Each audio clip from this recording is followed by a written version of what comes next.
Hello there, sword friends. Today I'm going to tell you about this sword right here. This is a Nodachi from JKOO or Sino Swords. And before I get into the video, a couple quick disclaimers. One, this is a review sample. It was sent to me for free. If you think that makes me biased, you know at the start.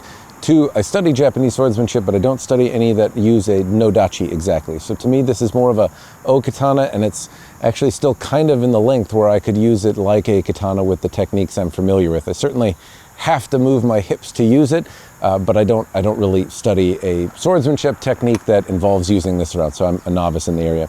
Anyway, know those things before you hear my babbles. The other bit you should know is that this is $450, at least on the JKOO website right now, but there are some different configuration options. This appears to be a little bit simpler. It doesn't have the same habaki that is pictured in the website. It doesn't have the same saya options that you can get for an additional fee. But know that this is about $450, and that's what I'm going to think of as I keep in mind if I think it's worth it or not. I'll talk about that at the end of the video. Anyway, point here is going to be to go over bits and bobs, fits and features. I have a limited window here as well to do so because the weather has been constantly raining. So I'm going to try to get in some cutting, give you some feedback, but normally I like to use these swords for months before I give feedback on how they move, and I just, one, because of my unfamiliarity with a sword this size, and two, because the weather sucks, I'm just going to have to give you an abbreviated version of that. But I can go over bits and bobs and fits and features and tell you what I think about those. So we have a wave pattern here, and I'll tell you that this sword came to me from JKOO specifically because of an issue with an order with another customer. So they sent it to me to do a review instead. It wasn't one that I requested or one that I think they initially planned on sending my way. And when I got it, UPS had abused it some. But it arrived in repairable shape. The tsuba was a little bent. I had to straighten that out. So if you do see some bending here, know that that was more due to shipping damage than anything else. But the theme of the fittings, anyway, is a wave theme, and they have a golden color to them. And to me, this, well, the details are there, and I can certainly make out their waves. They are relatively inexpensive fittings, and they don't show a lot of crispness and detail like you might find in some other options that are available from JKOO as well as other vendors. I can at least make out that they're waves, but they are, I don't know, they're just obscured in terms of some of the details. So the Fuchi has this wave theme. It is at least tight. It doesn't wiggle around on here at all. That much is appreciated. I haven't used this very much at this point, but I can tell that I can't pull it off. I can't make it wiggle around, and that is at least a positive thing. There are some overlaps on the edges. Again, not having used this much, I can't tell you if it's going to be a problem or not, but what I think is that it's probably going to be just fine. I don't feel a hot spot as I try to grind my hand meat on it, and it seems like it's going to be okay. The look of it isn't necessarily bad. The gold pulls my eye in a little bit more than I'd like, but that's a subjective thing. Generally speaking, they're a bit bright, but some people aren't going to mind it. To me, it's not personally to my taste. As I move down to the handle shape, it's a simple handle shape. It feels good in my hand. It's not too big, it's not too small.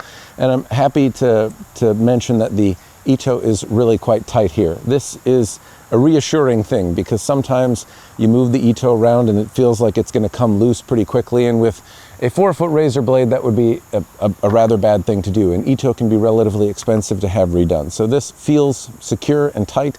The silk feels synthetic. It's not necessarily bad feeling, but it does feel not super luxurious, you might say. Also, it doesn't feel super cheap either. It's not the worst. It's just that it has a somewhat synthetic feeling to it.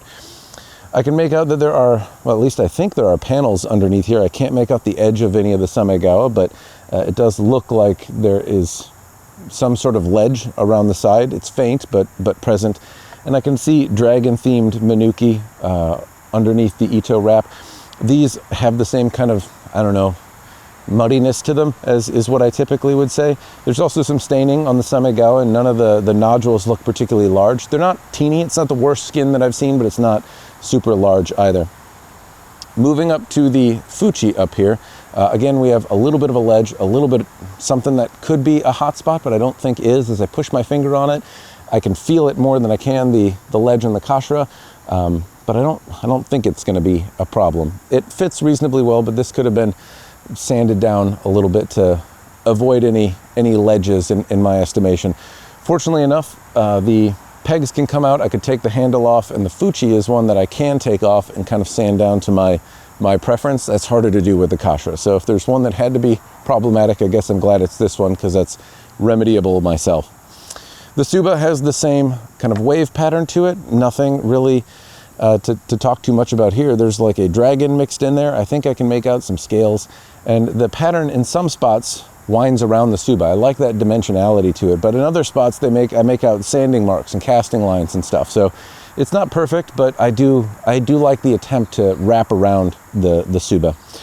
The habaki has a scratch pattern in it. The one featured on the website is a little bit different. It doesn't have the same look, but it might be a little better. It looks like an attempt at a two-piece habaki, at least visually.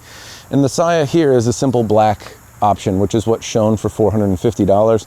For another 50 bucks, you can kind of get this Samegawa edition, which I think looks pretty cool because they put it at the top and on the bottom, and it's just not something I see very often on the bottom of the saya. So I like that little addition. It'd be nice to see in person, but I don't have it. If I were to buy one, that would probably be a feature that I would select. This saya is a simple black gloss saya. It has a little bit of rattle to it. It's not bad. And there are plastic pieces on here. So plastic around the koiguchi. The kojiri at the end here looks like it is plastic as opposed to horn. And the kurigata, to me, looks like it's a piece of wood. So it's a more basic saya. Not necessarily bad, but nothing particularly special. There's a sageo that comes with. It's simple gloss black, or a simple black sageo. I don't know how long it is, and it's one side of it was frayed a little bit already as well, which is something that happens if you use these, but is a little unsightly out of the box. Moving on to the blade, the pointy stabby part, what we have here is a Shinogi Zakuri style blade.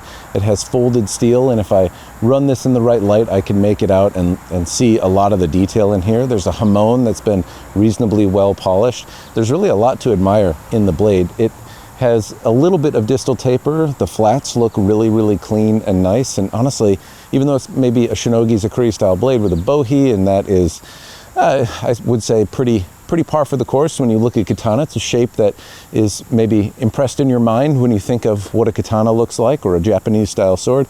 This one looks reasonably well done, and there's quite a bit to appreciate. The things that I would say I don't like is the hamon in some spots looks like it wanders relatively close to the edge. What that means is that there may be spots along the edge that are softer than others, and if you go to sharpen it, you may end up losing relatively quickly the sharpened edge. I don't know how true that is, though. While it looks like that, there's also this opaqueness, and I think it has something to do with the polish, where the edge is probably harder, but some of it may be harder than others, but it's very likely hard because the hamon is actually further back along the edge, and it's just some parts of the detail seem to wander pretty close to the edge. But I don't know if that necessarily means they're not sharpened as much as it's just not potentially as hard, or has maybe a different crystal structure. I'm not sure, but it wanders close. It would be nice to see that those little spots would run a little bit closer or a little bit further back to give you a little bit more consistency on the edge. That said, I don't think it's going to be a problem. Now, in moving this around, I haven't really gotten a chance to play much with it, at least not at the moment, but I can say that it feels like a big, heavy katana. This doesn't feel like something I would want to train in class with a lot. It would be murder on my wrist, but that's not what it's for. Well, I can do katana techniques. I pay a little bit for them because this is a heavier sword. So bear in mind, if you're looking for a steel sword to practice with and you're a taller guy and you want something longer, this might be a valid option for you, but it's going to require that you muscle through it a little bit, and you'll probably get more tired over the course of a class than you would with any Ito weighted blade. Now, in terms of cutting, I haven't done this yet, but I can tell you that I'm going to overlay some of it, and I'm going to tell you what I think is going to happen. So a little speculation here. This looks like it has the profile to cut through water bottles reasonably well. It looks like it's going to cut through pool noodles reasonably well, especially given the leverage that I'm going to be able to get on it. I think it's going to actually be pretty successful in those cuts, even though I'm going to be kind of clumsy with it. In terms of more robust cutting, I'm not actually going to do much more with it, partially because of the weather and my time, but also because I don't think a person buying this is going to want to go and whack blades into 2x4s and damage it. This is a useful example for me to keep around as an example of a Nodachi or a longer blade. And I have tested other JKOO swords that were folded and made of similar materials. I did it in a video where I compared several different kinds of steel from 5 similar examples from JKOO, just with different heat treatment and metal options. And more or less, they stand up pretty well. I know what's going to happen if I go whack this on the croquet stake of doom. it's going to break, and it's going to break relatively quickly. Not because it's a bad sword, but because it's a differentially heat-treated sword, and I've kind of done this dance before. So if you want to see how durable the swords that JKOO make like this are, I can provide a video where I do some of that. I've tested a number of them, but I can say that it gives me the impression it's going to hold up reasonably well, and as I look at the surface of the steel, I don't see any cracks or any problems. Honestly, there's really quite a lot to like, and I honestly, I like that I have an example here that requires me to move my hip. So I will be training a little bit with this, and then I will do some cutting.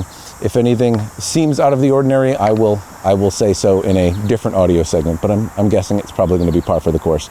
All right, sword friends, it's Matt from the future, and I'm a little bit more prepared to answer the question, do I personally think this is worth it or not? Before I do that, though, I do want to reflect briefly on an experience that unfortunately I didn't film. I brought this to the Lantern Lighting Festival, I call it Oban, but I'm pronouncing it wrong. Anyway, a festival that I went to recently where I brought this along and tried to do some katana techniques with EI, and I did them in my hakama, and I had other people practice with them, and what I found is that this sword was at the absolute limit of what I can really reach and do with katana techniques. It forces me to really open up, to do saibiki correctly, to really reach in ways that I don't normally have to do, and it really forces me to work on things that I know I am bad at. So as a training tool, this was helpful. I didn't find that it was something I want to train with every day, but I did find that it really forced me to focus on doing things better that I know that I don't do well. And so for that, I thought it was quite helpful. And if you are a tall person who is able to cheat and not have to do techniques correctly, this is a sword that forces you to do them to the best of your ability, because otherwise it won't come out if you're doing the katana techniques that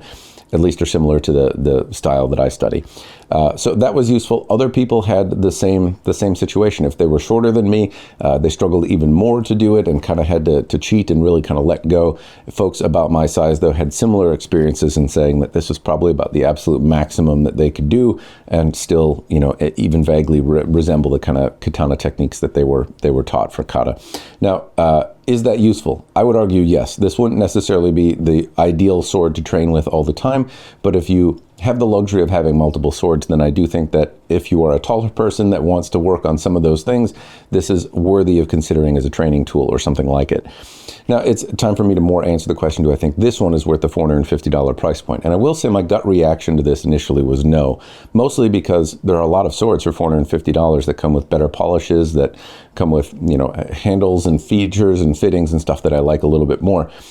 At the same time, though, I was forced to look at what does the Nodachi market look like today, and I'm less familiar with it. So I did look at some O-katana options that are in the 32-inch range, and you can absolutely find those for under $400. There's a number of them out there, but that's not really fair. This is a much longer blade, and that's what I also came to find when I was starting to look at other offerings outside of JKOO, is the Shadow Dancer example behind me, or other offerings from Hanban. They had different options, but they weren't necessarily as long as this one is. So this has, I can't remember, it's a 36-inch or 38-inch blade. I can't remember. It's in the description down below. JKOO even offers a longer blade if you want a longer Nodachi. A number of the other options, though, are shorter, and I imagine the length is going to be really important. If you are looking for a Nodachi, a big, long sword, then that extra reach is an important factor to you. And so comparing it to some of the other offerings that were less expensive, I didn't find one that was less expensive and also just as long. And so I think that is in its favor. I also think the sword is well built. So as I was looking at other offerings, $400 doesn't seem crazy. Other swords came with similar features for that amount of money, so I don't think they're crazy out of the park. And that was initially my gut reaction. I thought this was just a little bit overpriced.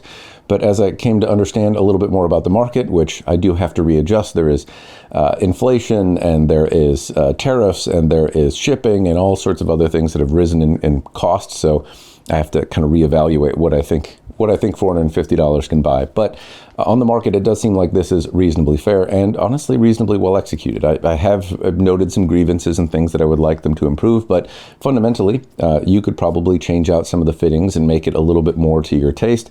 And this does have tight ito. It came with a full wrap of Samegao, I believe is listed on the site. It has a folded steel. It held up to the simple cutting that I did. And if you, again, want to see what JKOO is capable of doing, I've tested a sword like this in a smaller length, granted, to failure, and I've done this a number of times throughout the course of testing swords from JKOO, So I think the channel has some feedback on what you can expect to get from their build quality if you're looking for something durable. Incidentally, if you are looking for something durable, I don't think I would advocate a folded differentially hardened blade. It's very pretty to look at. It's effective at cutting, certainly, but it's not the most durable thing if that's the avenue that you're going for. That isn't the target here. The gist is, though, I do think this is competitively priced for what else is available on the market, and I also think it's reasonably well built, especially for one that wasn't initially intended to be a YouTube review sample. This was an accidental, we don't know what to do with it. It's kind of stuck in the country. Do you want to review it, Matt? So out of the gate, it wasn't one that was necessarily expected, but one that I have really enjoyed playing with. It was really fun to try and do EI. It was maybe not fun to do it in front of a live studio audience. And unfortunately, I don't have footage of it for you, but I can tell you I got laughed at a little bit. Anyway, yes, I do think it is worth it. And yes, more so if you're a tall person or somebody that basically can draw their sword without having to move their hips, and you have some discretionary income that allows you to play with more swords than the sword you are currently training with. Getting a long sword to play with is a useful thing, and I will say that this will probably be entering my training regimen a little bit more often for the undetermined future, just because it forces me to be better at the things that I'm very, very bad at. And my brain is not connected to my hips, and this is really forcing me to make that connection. Some of the other long swords that I have available are also probably going to do that. I will be playing a little bit more with the longer blades, but forcing me to expand to the maximum of my reach is something that I found really surprisingly valuable. And so I can see why that would be of particular interest and where I want to offer some additional focus. But if you're not a tall person, you just want a big ass sword to swing around, this is a hell of a sword. It cut really well, it's quite pretty, and it seems competitively priced. So that is what I have to say about it. I hope it's been useful. Tip of my hat and special thanks to the folks at JKOO for sending this my way. Apologies for pronouncing their name wrong for years and years and years and still pronouncing it wrong throughout the course of this video. I hope you've all enjoyed. Cheers, and thanks for watching.